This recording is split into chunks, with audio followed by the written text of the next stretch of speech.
Hooggantoota fi miseensonni paartii badhaadhinaa hojiiwwan misoomaa jijjiiramaan asitti magaalaa Finfinnee keessatti hojjetaman daawwataa oolaniiru. Daawwannaa isaaniitiinis hojiiwwan misoomaa namooma irratti xiyyeeffachuun Finfinnee keessatti hojjetamaa jiraachuu ragaa ba'aniiru. Paartiin keenya jalqaba yaada kan inni qabu ture. Yaadi sun jechaan immoo gara aadeffannaatti dabarree jirra jechuudha. Kanaaf itti aansinee waan hojjennuuf galaa guddaa nu ta'a kun raacitee jechuudha.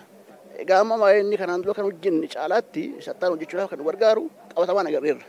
Kanaan dura kan deemne caalaa dachaa lama sadiin ariifachuudhaaf gahee guddaa qabaata. Kanaaf immoo yaa'ii amma dhufu kanaafis galtee ta'a. Yaa'ii seena qabeessa tokkoffaa keessatti uummataaf waadaatti gale yaa'ii lammaffaa kana immoo gaggeessuudhaaf immoo waadaa dabalataa kan biraa waadaa haareeffatee immoo faayidaa uummataa bal'isuudhaaf hojjetu kana keessatti qabatamaadhaan lafarratti hojiin jijjiiramaa jiraachuu isaa sirriitti ilaalleeti kan jirru. Magaalaan Finfinnee namoota harka qalleeyyiif xiyyeeffannoo addaa kennuun mana jireenyaa bilisaan ijaaranii kennuu hanga carraa hojii dhaabbii namoota kanneeniif uumuutti hojii namooma irratti xiyyeeffatee hojjechaa jiraachuu hooggantoonnii fi miseensonni paartii badhaadhinaa kunneen himaniiru. Warshaa biddeenaa akkasitti tolchanii karaa adda addaatiin gabaatti dhiyeessaa kan jiran amma ekspoortiitti dhiyeessuu jalqabanii akka jiran hubannee jirra. Kun haadholiin kun karaa dinagdeetiin jajjabaachaa akka deeman kan taasisu akkasumas immoo hawaasummaa isaanii achi keessatti kan arginu irraa kan ennaa fudhannu baay'ee kan hamlee horatan.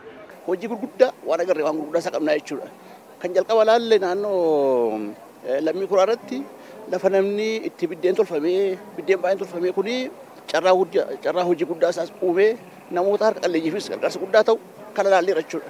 Qaala'insa jireenyaa hir'isuuf magaalaan Finfinnee xiyyeeffannoo addaan hojjechaa jirti kan jedhan hooggantoonnii fi miseensonni paartii badhaadhinaa kunneen kanaaf ammoo giddugaloonni gabaa hojii keessa jiran agarsiistuu tokkos jedhaniiru. Asitti giddugala gabaa kana ilaalaati kan jirru. Bakka giddugala gabaa kana keessatti warri oomishuu fi warri bitatu gatii madaalawaa ta'een akka wal dhiyeenyaan dhufee dallaala gidduutti toongalchiin misooma kana keessatti fayyadamaa akka ta'uudhaaf bittaaf gurgurtaan jiru amma tokko madaalawaa ta'ee asitti amma persentaa 10 amma 30tti gadi siqeeti kan gurguramu.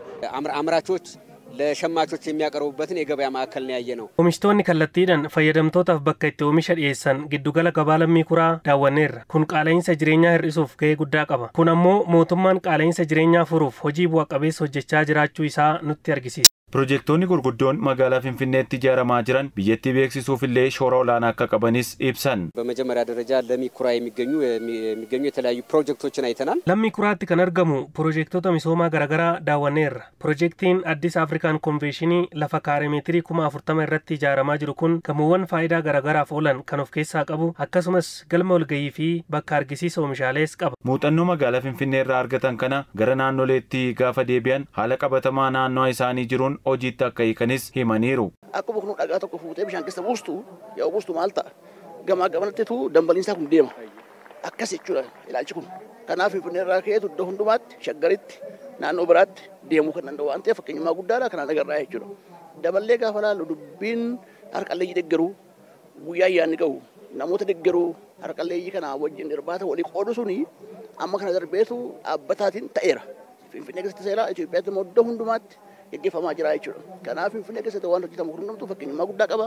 Giddugala badhaadhinaa gaafa taatu immoo center of influence kan jedhu ta'a asii ka'eetu iddoo hundumaatti raadiyoo yoo godhe Itoophiyaa keessatti haala wal fakkaatuun jijjiirama guddaa fiduu danda'ama. Kanaaf Finfinneen giddugala badhaadhinaa kan jechuu dandeenyuuf dhugaadha ta'eera jechuudha.